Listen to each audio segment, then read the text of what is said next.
자, 교재 337페이지에 보면 위생기구 및 배관용제래요.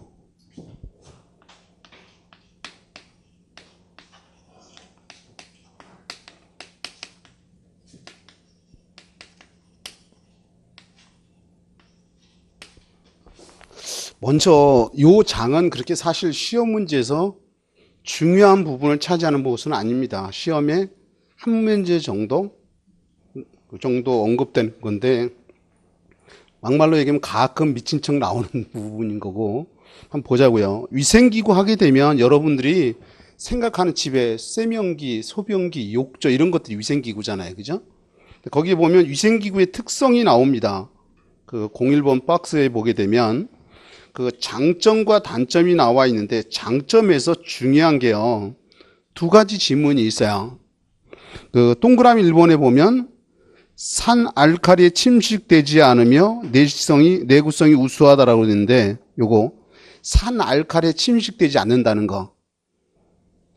왜 그러냐면 이게 점토 제품이거든요. 점토가 흙이잖아요.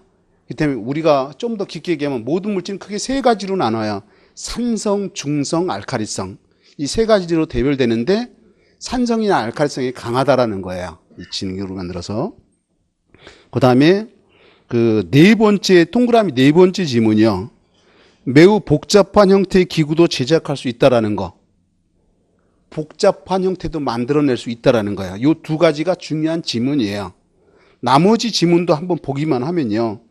이 동그라미 2번에 흡성이 없어 오수나 악취 등이 흡수되지 않으며 변질이 안 되고 청소하기 쉽고 위생적이고, 당연하죠. 위생기도 보면. 그 다음에 단점에 보게 되면요. 그 동그라미 3번에 보게 되면 일단 1번도 한번 봅시다. 1번에 탄력성이 없고 충격에 약함으로 파손되기 쉽다. 이해할 수 있을 거예요. 그렇죠? 점토로 만들었기 때문에.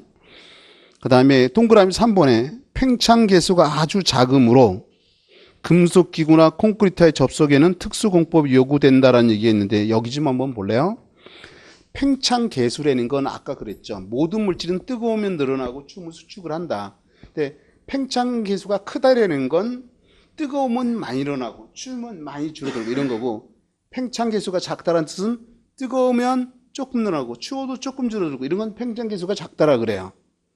그런데 금속, 쇠는요, 쇠는 뜨거우면 많이 늘어나고 많이 줄어들어요. 근데 이 위생기구는 점토잖아요. 뜨거워도 조금 늘어나고 추워도 조금 줄어들어요. 그럼 그 소리 왜 하십니까? 라고 하면 여기 좀 볼래요? 만약에 이 위생기구예요. 세면기가 됐던 뭐 위생기구면 위생기에 물이 나와서 닦아줄 거 아니에요. 근데 그 물이 나오는 관은 쇠로 돼 있잖아요. 그렇죠? 금속. 그러면 이 금속하고 위생기하고 늘어나는 정도가 다르잖아요. 그럼 만약에 잘 못 늘어나면 깨진다는 거지, 충격에 의해서. 그래서 배관 겉에다가 패킹이라 그래. 일본 애들이 발음이 안 돼서 빠킹 하는데 고무 빠킹이라 그러는데, 고무 패킹을 씌우고 거기에 이제 위생기구가 껴지는 거죠. 이해할 수 있나요? 요 내용. 시험에 주로 언급되는 건 장점이 두 가지하고, 그 다음에 3번, 단점이 3번에 그 팽창 계수가 서로 다르다는 거죠. 금속하고 요 내용. 그 다음에 이제 그 아래 보면 위생 박스 2번에 위생설비의 유니트화라는 게 나옵니다. 유니트화라는 걸 먼저 알아야 되는데, 여기 좀 먼저 보실래요? 유니트화. 위생설비의 유니트화 또는 유니트화라고 얘기를 하는데요. 똑같은 게 반복되는 실이 욕실이잖아요. 욕실, 화장실. 이렇게 접근하자고요. 호텔 객실에 보면 욕실이 거의 똑같잖아요. 그 다음에 기숙사도 그렇고. 그럼 똑같이 반복되는 곳에 욕조도 똑같죠. 세면기도 뭐 샤워기 뭐 여러 가지가 다 똑같을 거예요. 그러면 공장에서 대량 생산을 하는 거예요. 그래갖고 현장에서 조립만 하면 돼요. 이런 걸 갖다가 위생설비의 유니트화라고 얘기한다는 거예요. 그래서 여러분 교재에 들어가 보면 중간에 위생설비 유니트화의 목적이 나와 있죠. 이 목적이 시험에 나왔던 건데, 공정을 단순화 및 합리화시킨다. 네. 왜 공장에서 대량 생산하려면 공사기간을 단축시키고 시공 정도를 향상시키고 재료비와 인건비를 절감할 수 있다는 거. 유닛의 필수 조건이 있죠. 보기만 하는 거예요. 대량 생산이 가능하고 제작 공정이 단순할 것. 운반이 편리하고 견고하고 현장에서 조립과 설치가 간단할 것. 요 3번 지문하고요. 그 다음에 그 아래 4번에 본관과의 배관 접속이 쉽고 유닛 배관도 복잡하지 않을 것. 그 다음에 5번 지문이야. 요 지문을 이용해서 시험에 등장을 했었죠. 또 배관이 방수를 관통하지 않고 바닥 위에서 처리할 수 있을 것, 이런 얘기가 나와요. 이 소리는 뭐냐면 여기 좀 한번 보실래요? 예를 들어서 이게 콘크리트 바닥이고 지금 여기는 우리 인문반이고 개념만 잡으려고 하는 거니까요. 콘크리트 벽체야. 그러면 여기에 욕실이라고 한번 상상을 해보세요. 욕실이라고 상상을 해보시고 여기에다가 욕조를 넣는데 기성 제품, 이미 만들어진, 공장에서 만들어진 제품을 여기 보시면 벽돌을 반장 0.5mm 이렇게 쌓아요. 여기도 벽돌을 0.5mm 이렇게 쌉니다.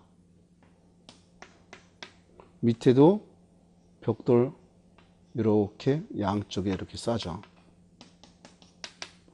그리고 기성 제품이 이미 공장에 만들어진 제품을 이렇게 갖다 껴요. 이렇게.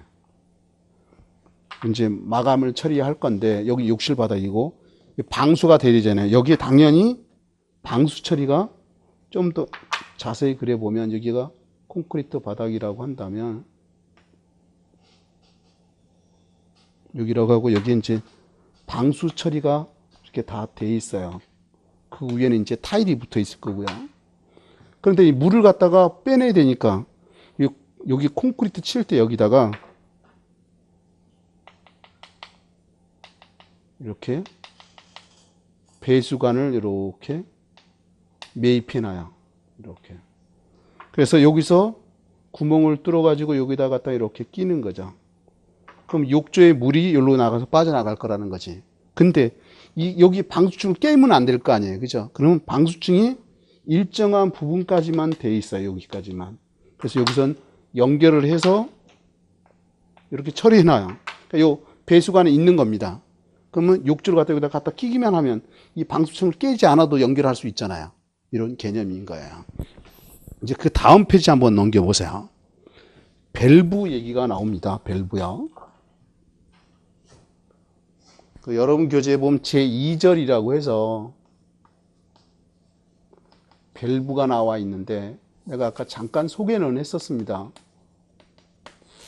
자, 이제 이 밸브를 알아보면 다시 한번 그려볼게요. 관이 이렇게 있으면 이 관을 왜 동그란 관만 쓰나 이런 고민을 해본 사람도 있을래나 모르겠네요.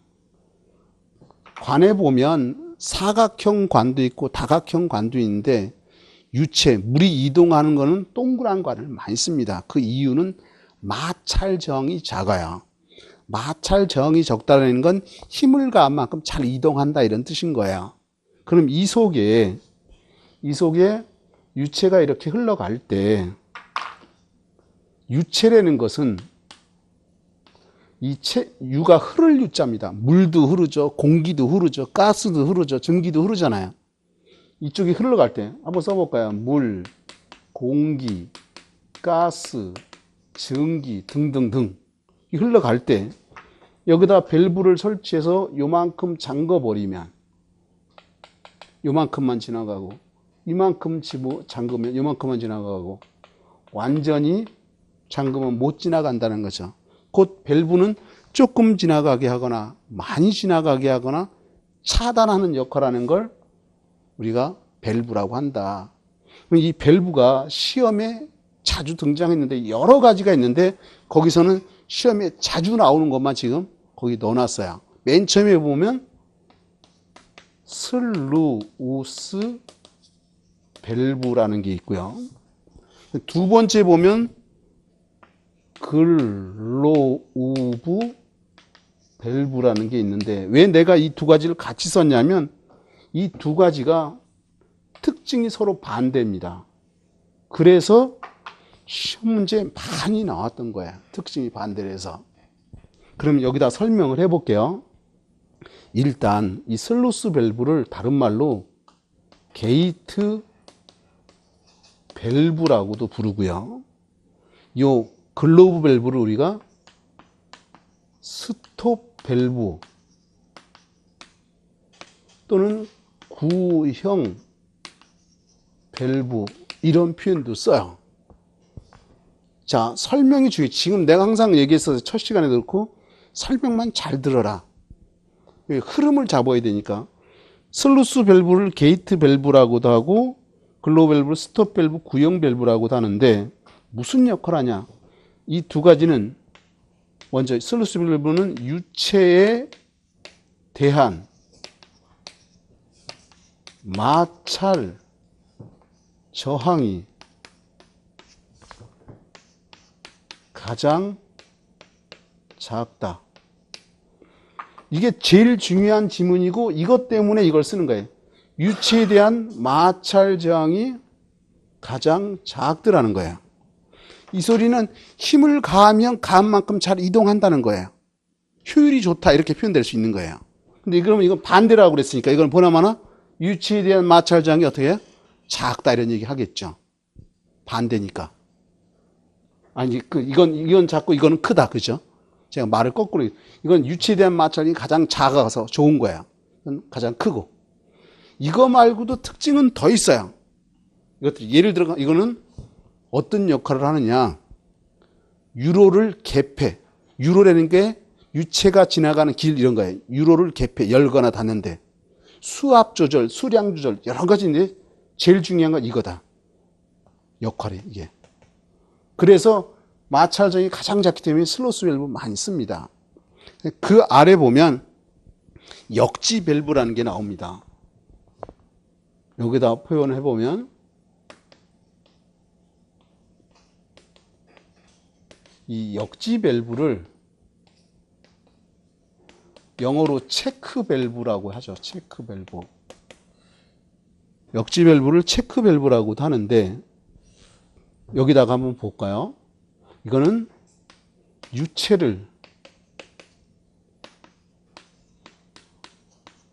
한쪽으로만 흐르게 하는 밸브예요. 유체를 한쪽으로만 흐르게 한다. 그림으로 보자는 거야. 배관이 이렇게 있습니다. 그러면 이 안에 유체가 이렇게 흘러가는데 한쪽으로는 흘러가기 반대는 못 흘러가게 한다는 거야. 이게 체크 밸브인데 이게 도시기호가 이렇게 N자에다가 양쪽에 이렇게 짝대기를 이렇게 있어요. 이 뜻이 여기 좀 볼래요? 요거는 의미가 이런 거예요. 여기서 유체가 한번 보세요. 이걸 잊지 말라고 내가 표현한 건데 그러면 하나만 더 하자고. 좀 여러분들이 통합적으로 이해할 수 있게끔 보면 이렇게 해서 이거는 보통 밸브라는 건데 이 보통 밸브가 일반 밸브인데 이 물이 이거는 이렇게 해서 이렇게 흘러가고 또 반대로도 이렇게 흘러갈 수 있기 때문에 이렇게 표현하는 거예요. 근데 이거는 욜로는 이렇게 흘러갈 수 있는데 일루는 갈 수 없잖아요. 유체를 한쪽으로 흐르게 한다는 거지. 이건 두 가지가 있는데 종류가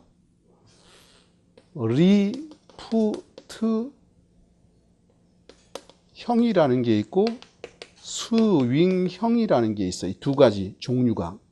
이 리프트형은 수평 배관에만 사용할 수 있어요. 이 스윙형은 수평이나 수직 모두 사용할 수 있어요. 꼭 알아야 될 내용만 내가 여기다 집어넣은 거예요. 이런 거다. 나중에 다시 반복될 거고 이제 그 아래 보면 제3절에 배관 도시기호가 나오는데요. 배관 도시기호요.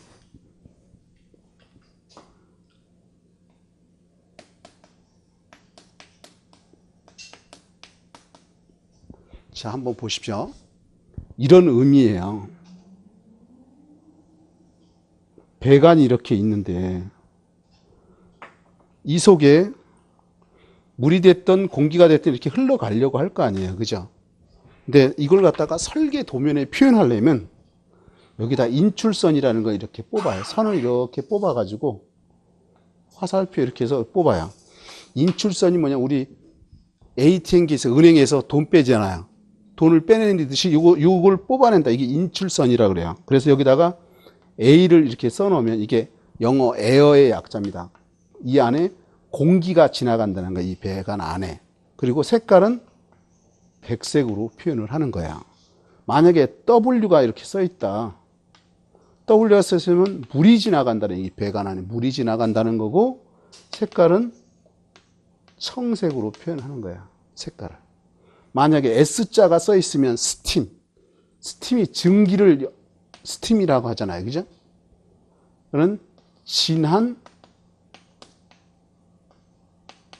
적색.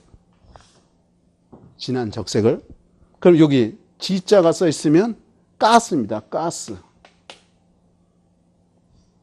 이건 황색. 진한 황색. 이 황자가 누를 황자니까 노란색을 얘기를 하는 거예요. 그 다음에 O자가 써 있으면 오일, 유류다 이런 얘기죠. 이 배관 안에 유류가 들어간다 이런 얘기지. 그럼 요 두 가지를 짬뽕한 거예요. 요 두 개 짬뽕했다는 얘기는 진한 적황색이라고도 하고 진한 황적색이라고도 해요. 요 유류는 요 두 개를 짬뽕한 거다. 진한 적황색 또는 진한 황적색이라고도 부른다 이런 얘기인 거야. 요 정도만 알면 됩니다. 그럼 답을 다 찾아낼 수 있다. 그 다음에 이제 그 옆 페이지에 가보면 오물정화 설비라는 게 나옵니다. 먼저 이렇게 접근을 하자고요. 오물정화 설비라는 건 우리 몸에서 나오는 소변이나 대변을 하수를 통해서 그대로 내버리면 오염된다는 거죠. 그래서 이걸 어느 정도 깨끗이 정화한 다음에 내보내주는 설비를 우리가 오물정화 설비라고 한다는 거야. 여러분들 단독주택 살면 6개월에 한 번, 뭐 1년에 한 번씩 오물정화조 청소하라고 고지서 날라오잖아요. 그렇죠? 한 번쯤 봤을 거고. 자, 이제 칠판에 한번 정리를 한번 해보도록 하겠습니다.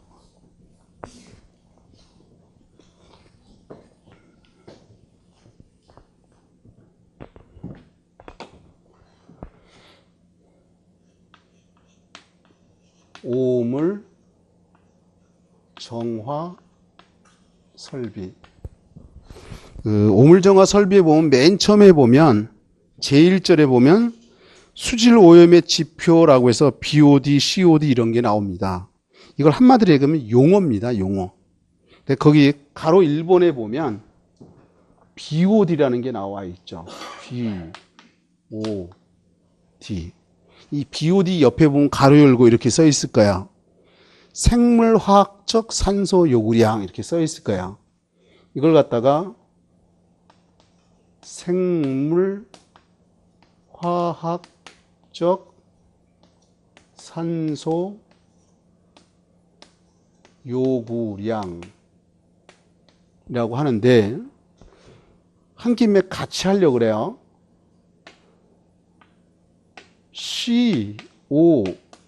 COD라는 것도 있죠. 근데 이 COD 옆에 보면 요 생물자가 빠져 있어요. 요 생물자가 빠져 있고 그냥 어떻게 써 있냐면 화학적 산소 요구량 이렇게 써 있을 겁니다. 화학적 산소 요구량이라고 돼 있어요. 여태까지 이게 지금 쓰는 게 용어를 배우는 건데요. 용어 중에 BOD, COD가 제일 많이 나왔어요. 이거 말고도 DO도 있고 SS도 있고 여러 가지가 있는데 제일 많이 나왔었던 거고, 그러면 도대체 생물자가 이건 들어가고 이건 안 들어갔잖아요. 그러면 이 생물자가 들어간 BOD는요, 우리가 마시는 물 있잖아요. 그죠? 우리가 마시는 물에 가는 거다. 그러면 이 COD는 생물자가 안 들어갔으니까 공장 폐수. 공장 폐수가 뭔지는 아시죠? 거기에 관한 걸 다루는 거예요.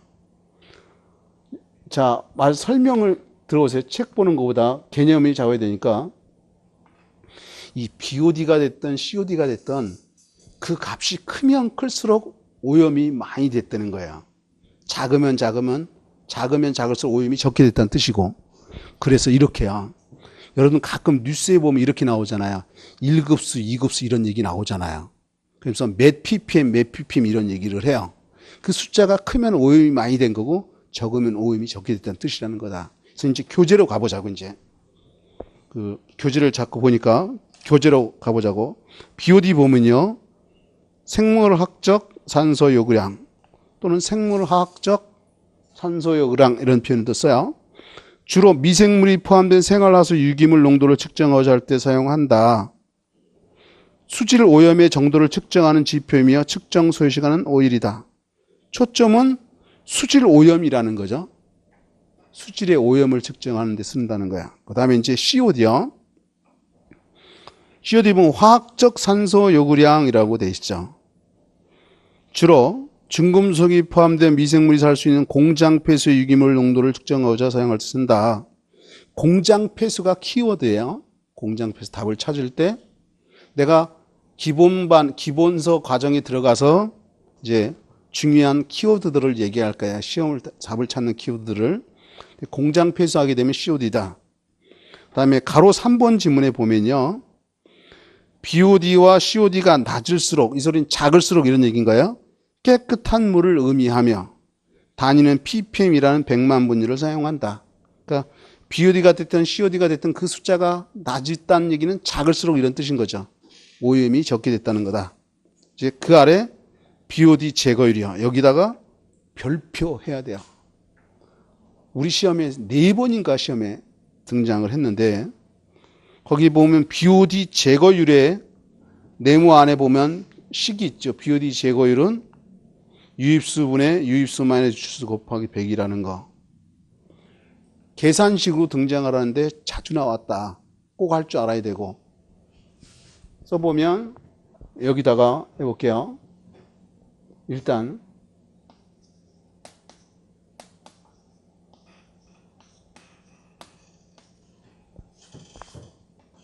간단한 문제를 여기다 넣어보려고 합니다. 그냥 식만 보면 기억이 안 나니까. 유입수 분의 유입수 마이너스 유출수 곱하기 100 이건데요. 시험 문제 BOD 제거율을 구하시오라고 예를 들어 유입수는 150ppm이고 유출수는 예를 들어 90이라고 한다면, 아니 60이라고 한다면,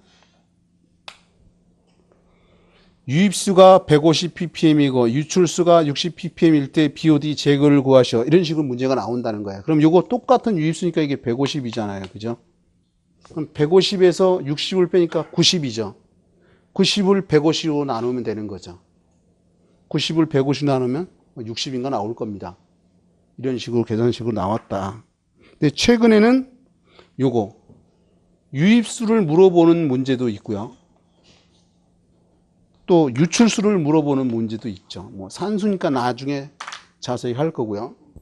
그다음에 이제 그 아래 보면 오수 정화 처리 방식이라는 게 나옵니다. 크게 3가지로 나누죠. 오수 정화 처리 방식이.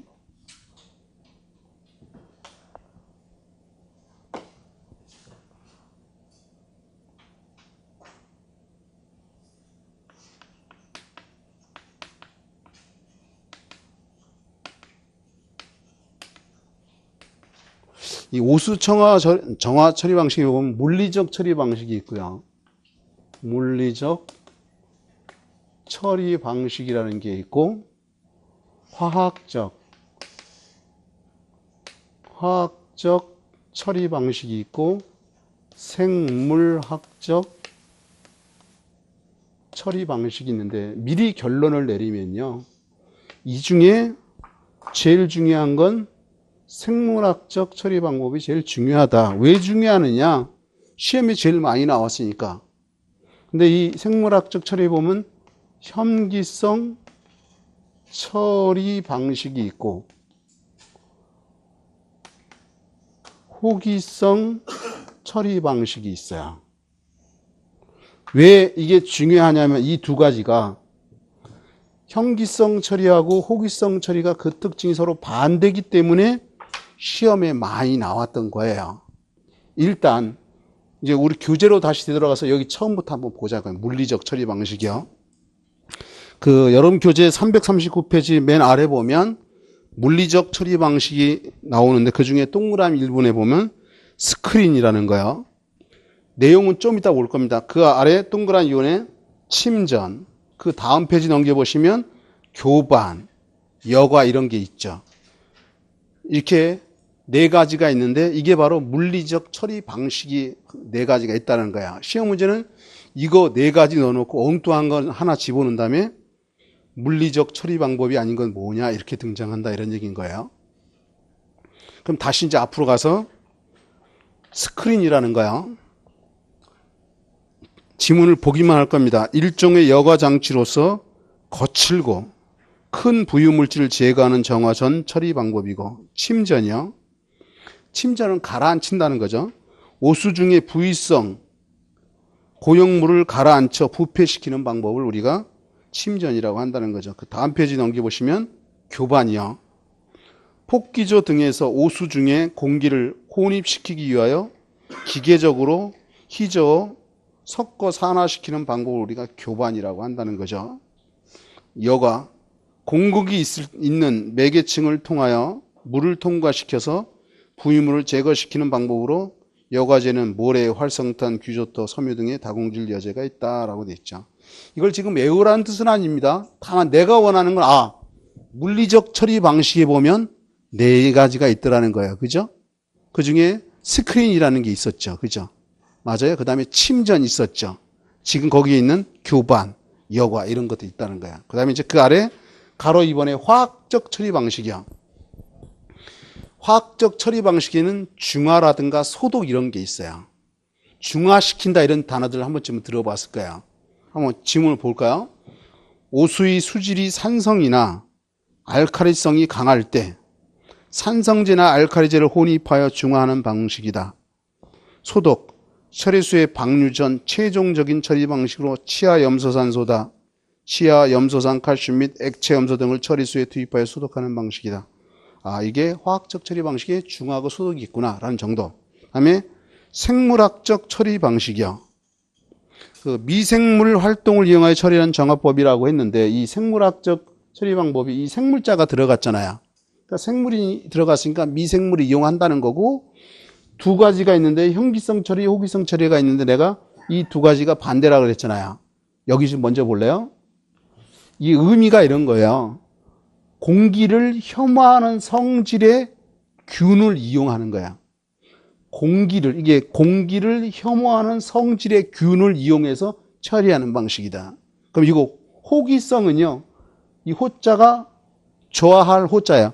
공기를 좋아하는 성질의 균을 이용해서 처리하는 거야. 그래서 이제 보면 여기 좀 미리 보자고요. 책을 들어가기 전에 이 형기성 처리 방식은요, 형기성 처리 방식 같은 경우에는 처리하는데 시간이 많이 걸려요. 시간이 많이 걸리고 냄새도 많이 나요. 근데 이거는 반대로 호기성 처리는 어떻게 해요? 시간이 짧게 걸리고 냄새도 잘 안 나요. 대신에 이 형기성 처리는 시간이 많이 걸리는 대신에 돈이 싸게 들어가겠죠. 설비비가 싼 거예요. 호기성은 설비비가 비싼 거예요. 이건 처리 기간도 길지만 이건 처리 기간도 짧고요. 이해할 수 있겠죠. 서로 반대적인 개념을 가지고 있어요. 그래서 교재로 들어가 보면 일단 여러분 책 순서대로 하자고. 호기성 처리 방법이요. 기억 지문은 산소가 있는 장소에서 생존하고 생존에 필요한 산소를 오수 중 혹은 공기 중에서 받아 증식하는 미생물을 호기성 미생물이라고 이 미생물을 이용하여 정화하는 방식을 호기성 처리 방식이라고 한다.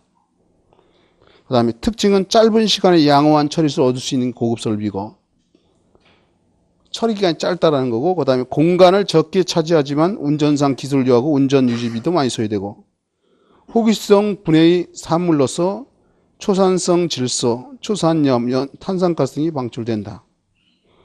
그 다음에 이제 형기성 처리 방법이야. 기억 지문에 보면 슬러지 또는 하수 중의 유기물을 산소 공급 없이 형기성 상태에서 처리하는 방법으로 하수 처리장에서는 하수 처리가 아닌 슬러지 처리에 형기성 소화가 일반적으로 채용되고 있다. 이 내가 형기성이라는 게 공기를 혐오하는 성질의 균을 이용한다 이런 얘기 했었죠. 이제 특징에 보면요. 산소 공급이 필요 없으므로 유지설비가 적게 소요되고 처리 공간이 많이 필요하고 악취 발생의 문제가 있고 형기성 분해의 사물로서 암모니아, 질소, 메탄가스, 유화소가스 등의 유기화물이 방출되고 그래서 이걸 지금 다 알라는 뜻이 아니라 형기성은 공기를 혐오하는 성질의 균을 이용하는 거고 호기성은 공기를 좋아하는 균을 이용하는데 그 특징이 서로 반대다. 이런 정도. 그 옆 페이지에 가보면 부패 탱크식 오물 정화조가 나옵니다. 그 중에 오물 정화조의 정화 순서가 나와 있죠.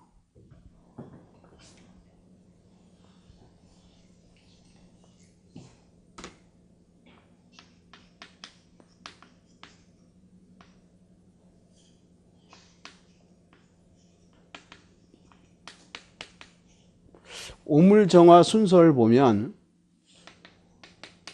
부패조, 여과조, 산화조,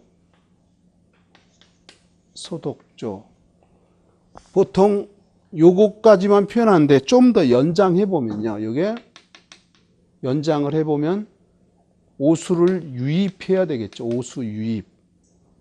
오수를 유입한 다음에 부패조 갔다가 예비 여과조 갔다가 산화조 갔다가 소독조 갔다가 그 다음에 방류 내보냅니다. 근데 우리가 보통 양쪽 끝에 건 빼버리고 우리가 보통 이렇게 외워요. 앞자만 따서 부, 여, 산, 소. 내가 이렇게 외우라고 하는 이유는 여러분들이 국사 시간에 한 번쯤은 들어봤을 거예요. 부여에 가면 왕릉이 많잖아요. 왕릉이 산소잖아요. 왕릉이 곧 임금이 죽은 묘소니까 산소죠. 그러니까 부여에 가면 산소가 많다 이렇게 기억하죠. 요 부패조에 보면 여러분 교재에도 나왔지만 거기 보면 이 부패조에 보면 제1부패조, 제2부패조, 예비여가조 이렇게 나와 있나요? 이 부패조에 여러분 교재에 보면 제1부패조, 제2부패조, 예비여가조 이렇게 있잖아요. 이 여가조가 여기다 집어넣은 거야. 그래서 부여 산소로 기억하라는 뜻인 거예요. 시험에도 이 순서가 나오고. 그 다음에 그 아래 보면 부패 탱크식 오물정화조 얘기 그림이 나와 있는데요. 일단 그 위에 있는 그림에 보면 그림 밑에 단면도라고 써 있고 그 아래 있는 그림 밑에 보면 평면도 이런 거 써 있나요? 여기 좀 보세요. 설명을 할게요. 평면도라는 건 이 바닥에서 1.2m나 5m를 수평으로 잘라서 위에 거 던져버리고 위에서 내려다보는 게 평면도고요. 단면도는 이렇게 이 강의실을 이렇게 잘라갖고 여러분 쪽이나 내 쪽으로 쳐다보는 걸 단면도라 그래요. 잘라서 쳐다보는 게 단면도인데 그 위에 있는 그림이 단면도잖아요. 그럼 맨 왼쪽 그림을 한번 보세요. 그 단면도에서 맨 왼쪽에 유입이라는 게 있나요? 그러니까 오수가 이쪽으로 유입된다 이런 얘기인 거죠. 아까 오수라는 건 우리 몸에서 나오는 소변이나 대변 오수라고 했고요. 그죠? 들어가서 그 맨 처음에 보면 그 부패 아래쪽에 글씨가 부패 탱크 이렇게 있나요? 이게 제1부패를 얘기를 하는 거야. 제1부패죠. 들어가서 여러분 교재에는 그게 안 나와 있지만 그 그림 안에 첫 번째 그 부패 탱크식 위에 보면 2분의 1 H라고 있나요? 찾았어요? 그 다음에 그 위쪽으로 해서 오른쪽으로 넘어가는 X자가 있는데 여기 좀 보실래요? 말로 하려니까 힘든데 여러분 그 그림에서 그 제일 부패 탱크에서 바로 넘어가면 배기관이라고 오른쪽에 있나요? 배기관하고 그 오른쪽에 보면 산화조 또 이렇게 있어요. 배기관하고 산화조 사이에 X자로 이렇게 돼 있잖아요. 그걸로 이제 배기관에서 산화조로 이렇게 오물이 넘어간다 이런 뜻인 거예요. 그것처럼 반대로 다시 왼쪽에 넘어와서 유입해서 2분의 1 H라고 있나요?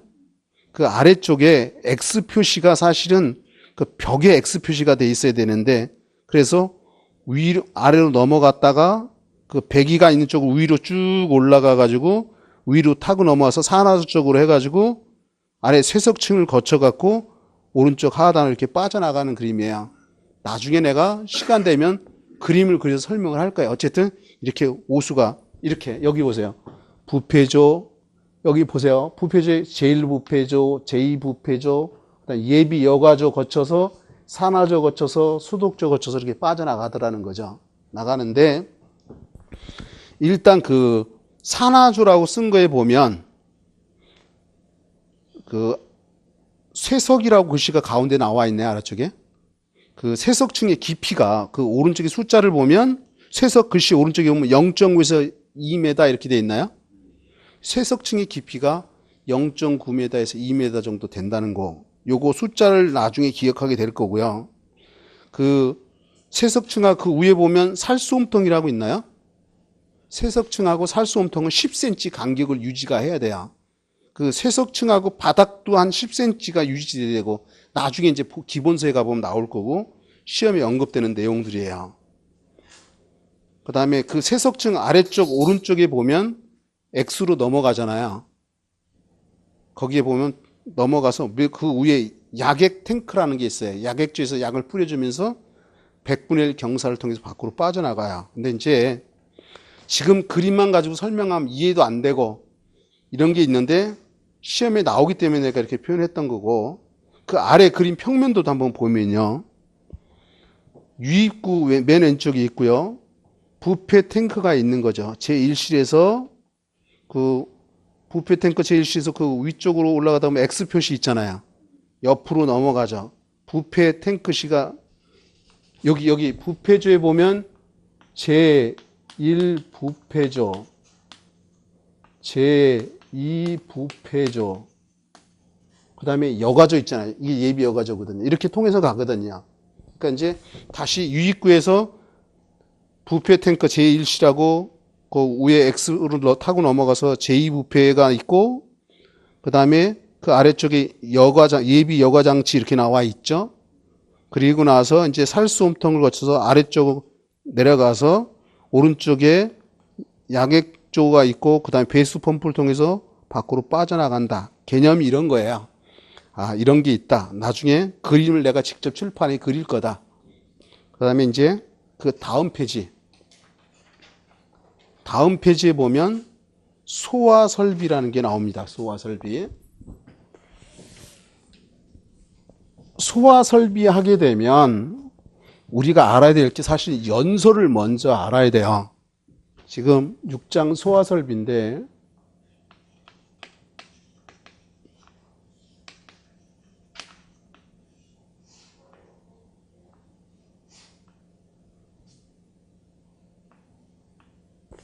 자, 여기 좀 보실래요? 소화라는 건 불을 끄는 거예요. 그러면 사실 이걸 알려면 연소를 먼저 알아야 돼요. 연소.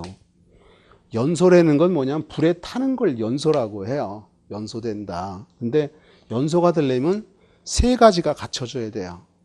첫째는 가연 물이라는 게 있어야 되고요. 이게 무슨 소리냐? 연소가 가능한 물질이래요. 탈 수 있는 물질 이런 뜻인 겁니다. 벽돌이나 돌은 안 타잖아요. 그죠? 가연물, 연소가 가능한 물질 있어야 되고 열이 있어야 타겠죠. 열. 그렇잖아요. 열이 없으면 안 타잖아요. 그 다음에 산소가 있어야 돼요. 산소. 산소가 차단되면 불이 안 난다는 거야. 이 셋 중에 하나라도 없으면 화재는 안 납니다. 지금 우리가 배우는 게 소화설비를 배우려고 하는 건데 그러면 소화설비는 건 불이 안 나게 해야 될 거 아니야. 그 다음에 이제 소화 방법에는 이런 게 있다는 거죠. 소화 방법에는 가연물을 갖다 어떻게 해요? 연소가 가능한 물질을 제거하면 되잖아요. 그래서 소화에는 제거 소화라는 게 있다는 거예요. 가연물을 어떻게 제거한다 이거지. 그다음에 열 나면 화재가 나는 거잖아요. 그럼 냉각하면 되죠. 냉각 소화가 있다는 거죠. 냉각시키면 된다는 거지. 산소가 있으면 부질이 나잖아요. 산소를 차단하면 되잖아요. 질식한다라 그러죠. 그래서 우리가 질식 소화라는 게 있다는 거예요. 그리고 섞어서 서로 뭐 단위 하나만 딱 쓰는 게 아니라 섞어서 쓰는 것도 있고 또 희석해서 쓰는 희석 소화도 있어요. 소화 방법에는 또 이런 게 있다는 거죠. 이런 것들을 이용해서 우리가 화재를 진압한다 이런 얘기인 거예요. 개념이 잡혔을 거고 이제 그 아래 여러분 교재로 가서 맨 처음에 보면 소화의 원리라고 해서 냉각소화, 지식소화, 제거소화, 희석소화 이렇게 구분된다는 거. 그 다음에 이제 그 아래 보면 소방설비의 종류가 나옵니다. 소방설비의 종류가 나오는데 맨 좌측에 있는 걸 보면 도표에서요. 소방에 필요한 설비에 보면 바로 오른쪽에 소화설비, 경보설비, 피난설비, 그 아래 소화용설비, 소화활동설비 이렇게 나누는데 3년 전인가? 여기 좀 보실래요? 4년 전인가? 건축직 공무원. 내가 노량진에서 건축직 공무원 강의를 했었어요. 7급 9급을 건축직 공무원 강의를 했는데 이렇게 여러 가지 문제가 있어 안 하다가 최근에 다시 공무원 강의를 하려고 지금 공무원 책을 쓰고 있어요. 어쨌든 간에 곧 완성이 될 거고 내가 무슨 얘기 하려고 하냐면 몇 년 전에 건축직 공무원 시험에 이게 나왔었어요. 시험 문제 어떻게 나왔냐면 다음 중 소화 활동 설비가 아닌 건 뭐냐 이렇게 해서 시험에 등장을 했었어요. 그 이후로 건축기사 시험에도 그 다음에 우리 시험에도 이게 등장하더라는 거야. 그래서 시험이라는 게 흐름인데 어쨌든 거기 있는 종류들이 맨 오른쪽에 보면 굉장히 많잖아요. 이걸 다 외울 수는 없다고. 근데 이제 내가 기본 과정에 들어가서 이제 수업하다 보면 자연적으로 암기가 될 거고 그 중에서 맨 아래 보면 소화 활동 설비라는 거 있죠.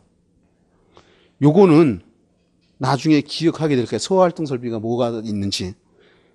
거기 보면 제연 설비, 연결 성수관 설비, 연결 살수 설비, 비상 콘센트 설비, 무선 통신 보조 설비, 연소 방지 설비 이런 것들이 소화 활동 설비에 들어간다는 거 체크만 좀 해 놓으시고 이제 그 위에 가 보면 소화 설비, 경보 설비, 피난 설비가 있는데 이런 것들은 그 차츰 앞으로 기본서에 가서 그림 그려가면서 설명하게 될 거고 이제 그 옆 페이지로 넘어가 보자고요. 옆 페이지에 가보면 2절에 소화 설비에서 소방시설의 설치 기준이라는 게 나와요. 도표로. 근데 이대로만 기억하면 기억이 잘 안 나니까 내가 칠판에다가 설명을 하려고 그래요. 여기 좀 한번 보세요. 이런 게 있어요. 옥내 소화전 설비라는 게 있고요. 옥외 소화전 설비. 설비자는 빼자고요. 그냥 다 똑같은 거니까 옥외 소화전 설비, 그 다음에 연결 송수관 설비, 그 다음에 스프링 쿨러 설비 이런 것들은 내가 대표적인 걸 뽑아서 설명을 해서 흐름을 잡아 드리려고 해요. 이 옥내 소화전은요 건물 내에 있는 겁니다. 건물 내에 있는데 보통 여러분들이 계단실이라고 들어봤을까요? 계단실이랑 들어봤죠. 계단 올라가다 중간에 쉬는 공간 있잖아요. 계단 참이라는 게 있고. 근데 층마다 보통 계단실이 있는데 위에 보면 빨간 비상경보벨이 있어요. 빨간 비상경보벨이 이렇게 있고 여기 유리로 돼 있는데 유리 안에를 들여다보면 여기 왼쪽엔 여닫을 수 있는 게 있고 이 유리 안에 보면 호수가 이렇게 여기에 말려져 있어요. 호수가. 화재가 났다 그러면 이 뚜껑을 딱 열고 호수를 빼가지고 건물 내에서 화재를 진압하는 걸 옥내 소화전이라고 합니다. 그럼 옥외 소화전은 뭐냐? 여기 도로가 이렇게 있어요. 그리고 건물이 이렇게 있습니다. 그러면 건물 뭐 1층, 2층이다 그러면 건물 밖에 있는 소화전이에요. 보통 여러분 길 가다 보면 빨간색 페인트를 했는데 두께는 한 요 정도 되고요. 높이는 한 요 정도 돼요. 그래서 빨간 페인트에 흰 글씨로 소화전 이렇게 써 있어요. 착한 데는 5개 소화전 이렇게 써 있어요. 건물 밖에 있는 소화전이다. 연결송수관이라는 게 있는데 이 송자가 보낼 송자야. 그러니까 물숫자입니다. 물을 연결해서 보내주는 관 이런 뜻이에요. 그림을 넣어보면요.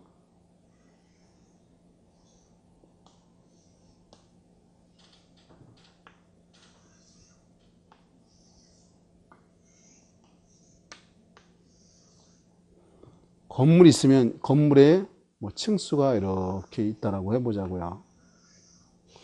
그리고 여기가 건물의 주 출입구가 이렇게 있을 거예요. 그러면 요층에서 화재가 발생했다라고 한번 해보자고요.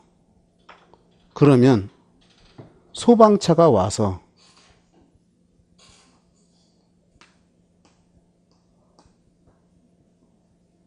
간단하게 소방차가 와서 물을 뿌려서 화재를 진압하겠죠. 근데 불이 건물 밖에만 끝나고 해서 꺼지는 게 아니잖아요. 안에도 꺼져야 될 거 아니야. 그러면 안에는 뭐가 있어요? 옥내 소화전이 있잖아요. 근데 옥내 소화전이 물을 20분 쓸 양밖에 안 해요. 법적으로 20분만 물이 나오게끔.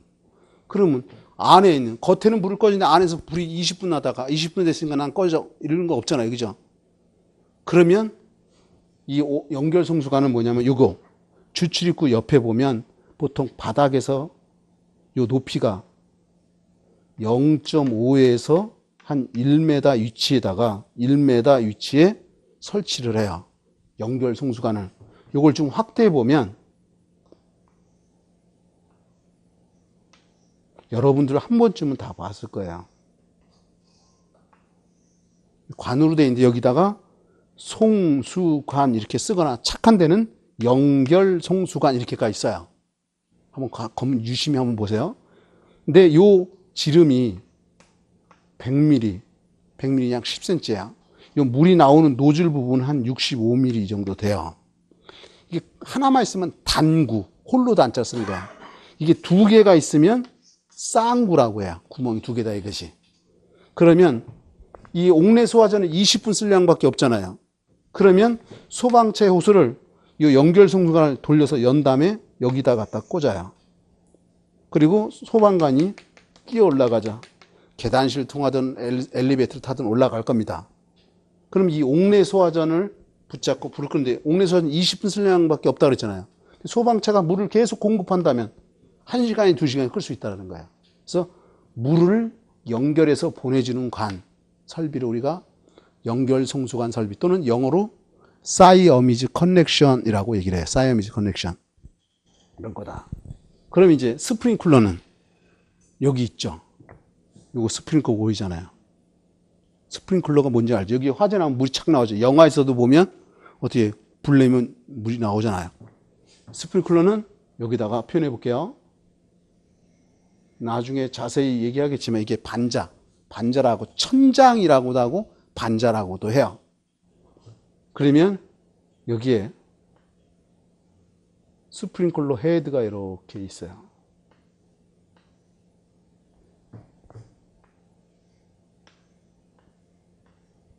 여기에 가용편이라는 것도 있고 끝에 보면 디플렉터가 있어요. 요걸 스프링클러 헤드라고 해요. 머리 헤드라고 하는데 여기에 배관이 이렇게 연결되어 있어요. 그리고 여기에 보면 밸브가 이렇게 있습니다. 그러면 물이 오는 위치, 요까지를 1차 측이라고 하고 여기서 여기까지는 2차 측이라고 그래요. 2차 측. 이제 이게 스프링클러 헤드고 요 틀을 프레임, 요걸 가용편, 여기 납으로 돼 있어요. 요건 프레임, 물을 사방군데로 세분화 시켜줘요. 그럼 내가 무슨 얘기를 하려고 하냐면 여기에 화재가 났다. 화재가 나면 열이 상승할 거 아니에요. 그죠? 그러면 여기 가용편이 납으로 돼 있는데, 가, 용, 편. 가용편이 납으로 돼 있는데, 약 67도에서 75도씨. 납은 열에 약해요. 67에서 75도씨 사이의 중간값인 한 72도씨라고 보통 일반적으로 얘기를 해요. 온도가 72도씨 이상 되면 이 가용편이 딱 녹아서 끊어지면서 접점이 연결돼서 물이 쫙 나와서 화재를 진압해 주는 거예요. 이게 스프링클러 소화 설비인데, 세부적인 건 나중에 얘기를 하고, 어쨌든 이 옥내 소화전은 이거 같은 경우에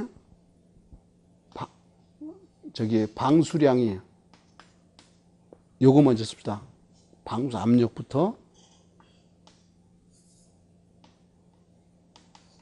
방수 압력, 물을 방출해주는 압력 이런 뜻인 거야. 여러분 교재 도표에 다 있는 내용을 얘기하는 거예요. 지금요. 거기 보면 다 나와 있어요. 여기 좀 보실래요? 0.17 메가 파스칼이라고 읽어요. 최소입니다. 0.17 메가 파스칼 이상 이런 규정이 있어요. 그러면 옥외 소화전은 0.25 메가 파스칼 이상, 연결 성소가는 0.35 메가 파스칼 이상, 스프링클러는 0.1 메가 파스칼 이상 이런 규정이 있다는 거예요. 그러면 요번엔 수평거리라는 거야. 수평거리. 예를 들어 여기 옥내 소화전이 하나 있다 이런 얘기인 거예요. 여기 좀 볼래? 옥내 소화전이 하나 있으면 이거 호수를 뽑아서 화재를 진압해야 될 거 아니냐. 그래서 호수를 뽑아서 화재를 진압하는데 이 최대 거리가 이게 25m야. 그러니까 수평거리가 25m 이내 이런 뜻인 거예요. 그럼 만약 이게 건물이 100m짜리 건물도 있잖아요. 그럼 여기다 또 옥내 소화전 설치해서 또 화재를 진압할 수 있게끔 해줘야 되겠죠. 맞아요? 이게 수평거리라는 거다. 옥외 소화전은 얼마냐면 40m 이내 이런 규정이 있고요. 연결 성수관은 50m 이내 이런 규정이 있어요. 그럼 스프링클러는 이거요. 이 스프링클러는 무슨 건물이냐에 따라서 다 달라져요. 예를 든다면, 예를 하나만 들어볼게요.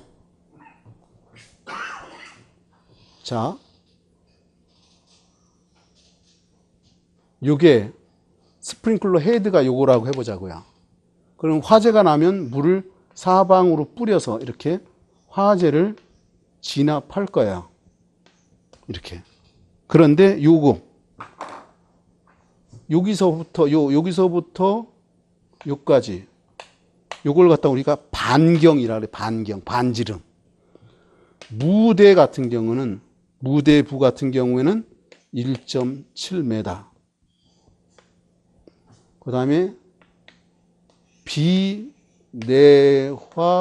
구조. 내화 구조가 아니다 이런 얘기죠. 아닐 B자니까 그건 2.1m. 이 B자를 빼버리고 내화 구조.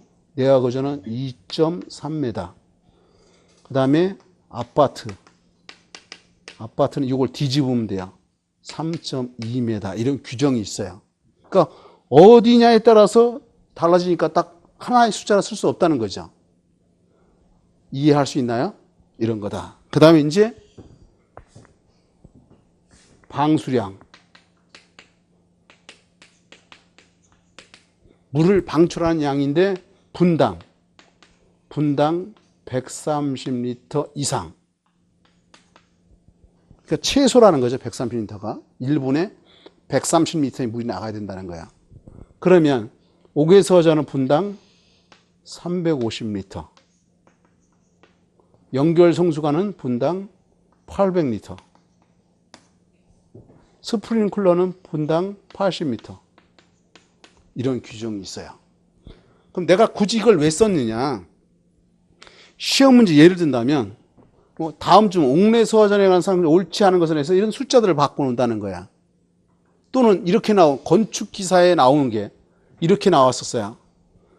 분당 방수량이 가장 많은 것에서 작은 것 순서로 오른 것은, 이것만 가지고 따지면 연결성수관, 그다음에 옥외소화전, 옥내소화전, 스프링클러 이런 순이잖아요. 건축 기사에 나왔는데 우리 시험에도 똑같이 나왔다는 거지.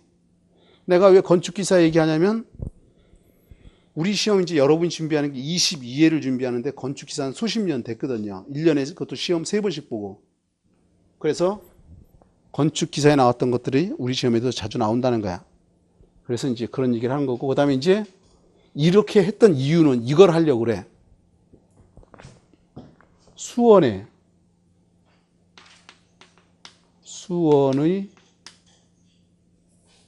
유효 수량이라는 거야. 수원의 유효 수량이라는 걸 하는데 여기 좀 보실래요? 수원의 유효 수량은 요 옥내소화전하고 옥외소화전 가지고 예를 들 거예요. 잘 들어보세요. 옥내소화전 집중해야 돼요. 옥외소화전.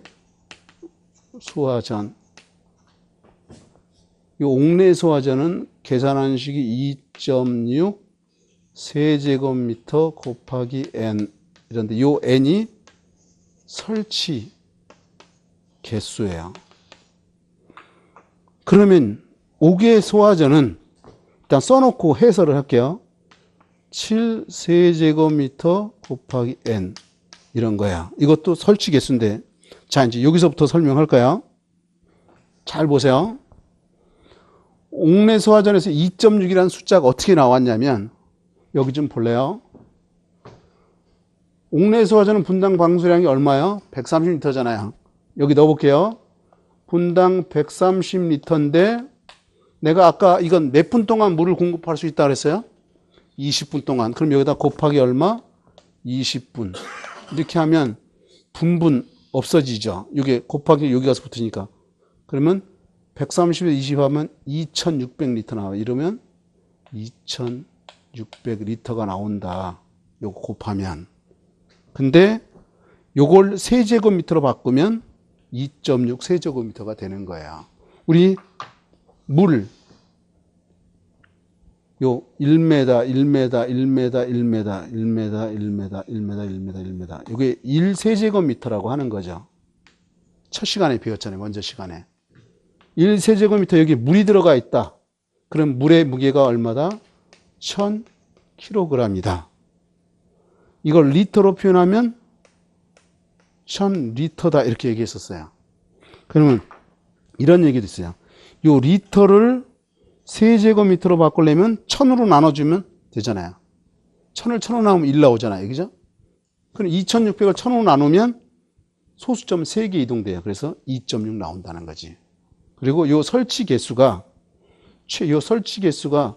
한 개 층의 최대가 5개야. 지금 보세요. 예를 들어서 10개다 그래도 5개를 계산하는 거야. 7개다 그래도 5개를 계산한다는 거야. 4개다 그러면 당연히 4개를 해야 되겠지, 계산을. 2.6 곱하기 4로 하는 거다, 이런 얘기인 거고. 그 다음 이제, 그럼 이건 이제. 자고요. 요 옥외소화전은 어떻게 이렇게 계산된 거냐면 요거 7세제곱미터가 나온 이유가 여기 보시면 옥외소화전은 분당 방수량이 얼마야? 350이잖아요. 그러면 분당 방수량이 350리터고 몇 분 동안 물을 공급할 수 있다 그랬어요? 아까요?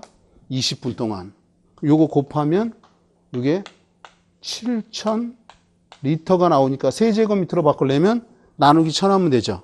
7세제곱미터 나온다는 거야. 그리고 요 n은 설치 개수인데 최대가 2개. 예를 들어서 4개가 돼도 2개, 5개가 돼도 2개를 해준다는 거죠. 이렇게 한 거다. 그러면 이제 여러분이 이걸 이해했는지 못했는지 이거 볼 수 있어. 여기 좀 볼래요? 그러면 스프링클러도 수원의 유효수량을 찾으려면 분당 방수량이 얼마예요? 80m죠. 그럼 몇 분 동안 공급할 수 있다?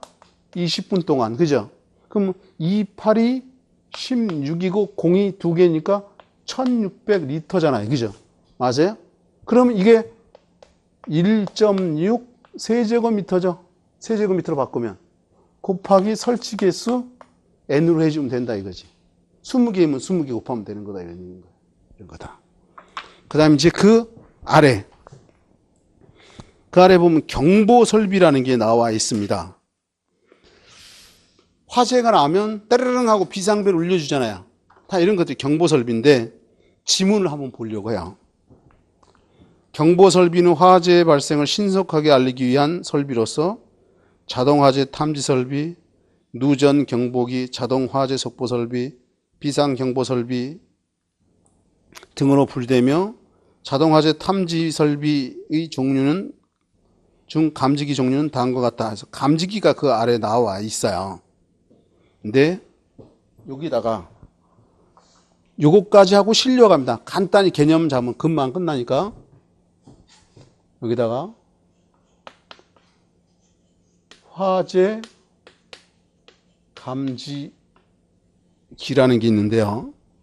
이 화재를 감지해서 화재를 난 걸 알아야만이 비상경보를 울려줘야 우리가 처리할 수 있잖아요. 이 화재 감지기에는 크게 열 감지기라는 게 있고 연기 감지기라는 게 있어요. 화재 감지기엔 열 감지기에 보면 정온식 감지기라는 게 있고요. 차동식 감지기라는 게 있고 보상식 감지기 이런 게 있어요.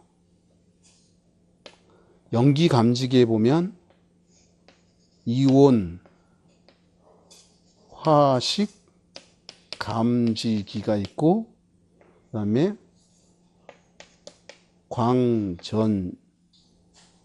광전식 감지기 이렇게 있다는 거죠. 근데 결론만 내리려고 그래요. 그냥 들어만 한번 보세요. 이 열 감지기에서 정온식 감지기하고 차동식 감지기는 그 특징이 서로 반대예요. 그래서 시험 문제 아주 많이 나왔습니다. 나중에 여러분이 꼭 알아야 될 거고. 그러면 요거요. 말로만 해볼게요. 보세요. 그냥 나중에 자연주의 하게 될 거예요. 이 정온식 감지기는 항상 화기를 쓰는 곳에 해요. 항상 화기를 쓰는 곳이 어디예요? 주방이나 보일러실 이런 데 쓴다는 거예요. 이거는 차동식은 항상 화기를 쓰지 않는 곳이에요. 그런 곳이 어디냐면 여기에 화기가 없죠. 사무실 또는 거실. 여기서 이 거실은 집에 있는 거실이 아니고 복귀에서 나오는 거실이에요. 건축 복귀에 보면 거실이 이렇게 돼 있어요. 거주, 집무, 집회, 오락 작업하는 거. 어쨌든 이건 항상 화기를 쓰지 않는 거고 항상 화기를 쓰는 거다. 좀 더 깊게 가보면 이 정온식은 일정 온도 이상 되면 작동이 돼요. 이건 일정 온도 상승률 이상 되면 작동되는 거고. 그 다음에 이 보상식은 요 정온식과 차동식의 요 두 가지를 플러스 시킨 걸 보상식이라고 하는데 시험에는 잘 안 나와요. 그 다음에 요 연기 감지기. 요 연기 감지기가 최근에 시험 문제에 언급이 되기 시작하는데 요 연기 감지기는 이거 같은 경우에 천장이 높은 경우에 여기 좀 보세요. 이 쓰는 게 중요한 게 아니라 아까 여기 스프링클러 얘기할 때 화재가 나면 그 불이 올라가서 온도가 72도 정도 되면 녹아서 끊어서 불이 분사된다 그랬잖아요. 화재가 나면 불이 올라가는 것보다 연기가 더 빨리 올라가요. 그럼 천장이 높은 곳에 연기식 감지기를 쓴다는 거예요. 이런 천장이 높은 곳이 어디냐면 무대라든가 또는 계단하면 위아래가 뻥 뚫려 있잖아요. 그 다음에 복도 이런 곳에 씁니다. 높이가 보통 15m 이상 되는 곳에 보통 사용을 해요. 그러면 조금 쉬었다가 다시 하도록 하겠습니다.